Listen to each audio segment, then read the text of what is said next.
बुत परस्ती कैसे शुरू हुई है, शिरक कैसे शुरू हुआ, चांद की पूजा कैसे शुरू हुई, कब्रों की पूजा कैसे शुरू हुई। असल में हज़रत नूह अलैहिस्सलाम के एक पोते का नाम था हिंद। हिंद ने बुत परस्ती की बुनियाद रखी। हिंद ने ये लोगों को बताया कि हमारे जो आबा व अजदाद थे वो अपने बुज़ुर्गों को पूजते थे, बुज़ुर्गों का नाम लेते थे, बुज़ुर्गों की इबादत करते थे।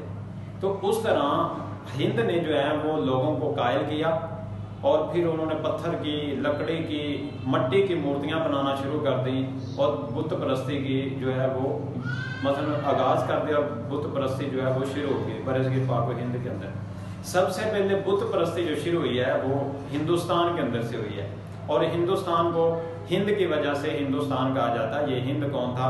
हाम का बेटा था। हाम किसका बेटा था? हज़रत नूह अलैहिस्सलाम का बेटा था।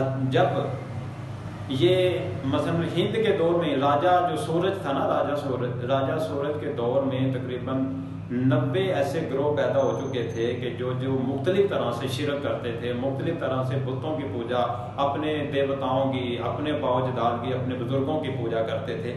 बुत परस्ती की जो इब्तदा हुई थी वो हिंद से हुई थी।